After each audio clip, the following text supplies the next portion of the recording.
channel. Today I'm going to show you how to fill and frost a cake. Super easy, so here we go. Alright, so I already have my frosting pre-made. I can stick a little ding up in the corner here to show you my frosting recipe.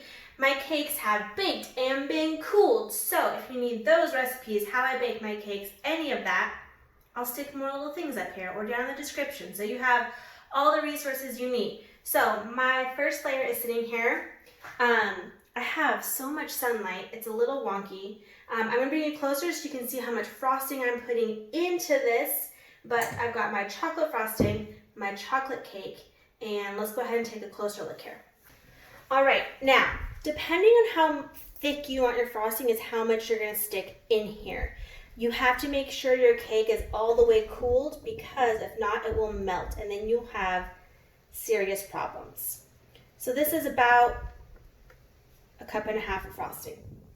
Now, I know some people will use like the piping bag. I don't use that for this, and here's why. Honestly, it's not that big of a deal. It's not a huge time saver for me. I only use it when I'm doing a filled cake to keep everything in.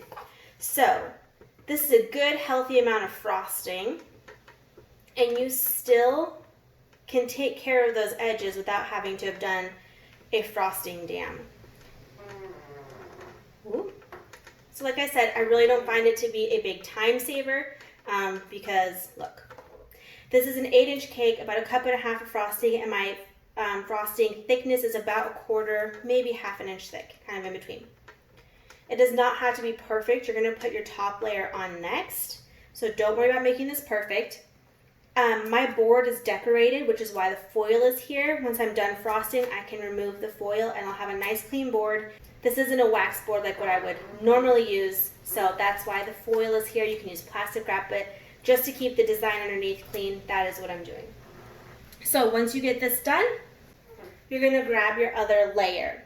Now, this one did bake a little uneven, so what you can do is you can always like slice if you want. The way that it cooled is that it's completely flat on one side and a little domed over here. I'm really not that worried about it. What's a little extra frosting? I really prefer to fix all of this with frosting than make more of a mess with crumbs. Alright, so you put your top layer on. You need to give it a little pressure. You can get air bubbles and it gets trapped in there, and once you cover the cake, say you're doing fondant, it can cause bulges and bubbling. So give it a little bit of pressure, give it a little squisheroo there. Easy.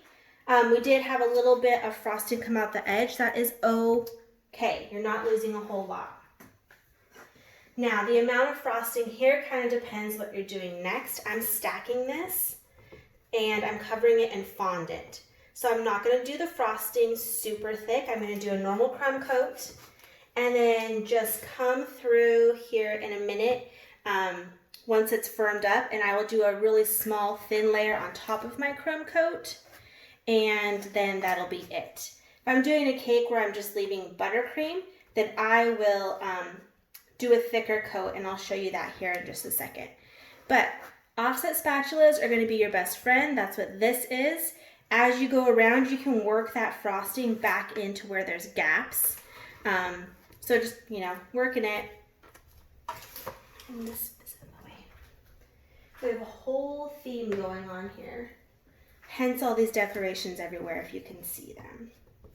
But right here is where you're going to really want to get this flat. And like I said, I'd rather manipulate it with frosting than try to like cut it all away and like make it even, and then it gets all crumbly or something happens when you're slicing. That's just a hassle in my opinion. But to each his own. If you need more frosting, add more. And if you've never done a crumb coat before, this is probably like leveling up, I would say, from just a normal cake you're making, nothing fancy. Crumb coating is like leveling up here. And if you need to, it's a little uneven, I can push my cake over and I can manipulate it to get it all even. See how it's hanging over right here? This crumb coat does not need to be perfect. As you can see it coming around there. It's just to keep any crumbs from coming off and messing up your final layer of frosting. I know I'm working in the back. Please don't hate me. I get hate comments all the time. Why don't you do it in the front? It's just hard and it's awkward and it's not natural. Okay, this is gonna go in the fridge and then we'll do the next layer. All right, y'all, I'm gonna finish off this cake. It has been sitting in the fridge. Here's how you know you have a successful crumb coat. Hands are clean, right? Hands are mostly clean, right?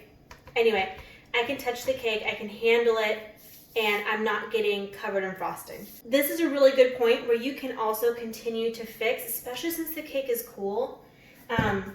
You can fix any issues. You can make sure everything is straight for this final coat. I am not going to do a ton of frosting. I'm going to do enough right here to make it even, and then enough on the sides just for my fondant to stick, because right now fondant doesn't really want to stick to a crusted over buttercream.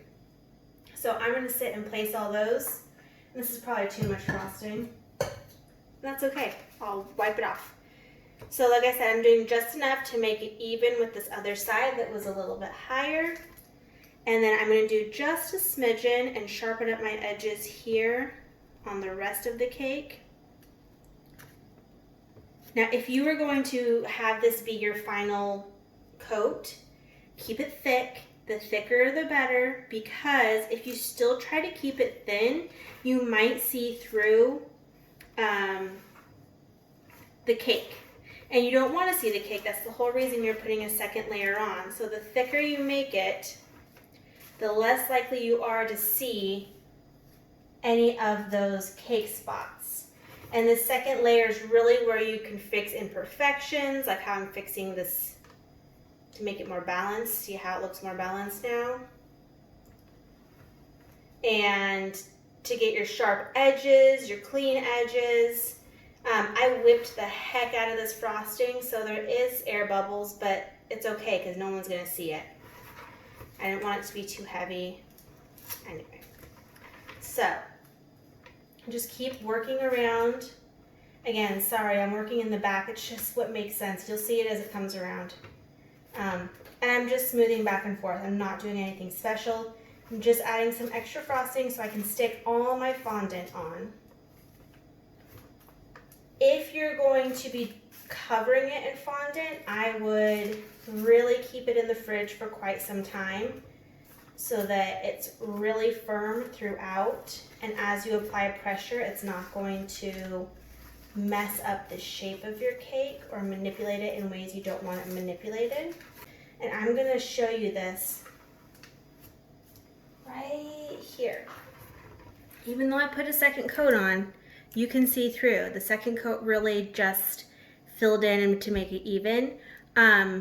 This is why you want a generous final coat if you're just doing buttercream on the outside, to cover up and hide those areas so now you can't see it. And I was kind of dramatic on purpose, but that final coat, and if you have a cake scraper, you hold it to the side and you scrape it all around. Those are amazing, especially if you're trying to get really crisp, sharp edges. With kind of some of the little imperfections here with the frosting, it's all going to be covered, so I don't mind as much. Because trust me, I could sit here and spin this cake for hours trying to get it perfect. That is it. That is how you fill and crumb coat and frost a cake. Then you can work on making sharp edges. And like I said, sticking it back into the fridge will really help you if you're going to be covering it again. This was my tall side. So, if you have any questions, let me know. I'm happy to answer them for you, provide recipes, etc. If you haven't yet, subscribe to our channel for more baking adventures. And I hope you have an awesome day.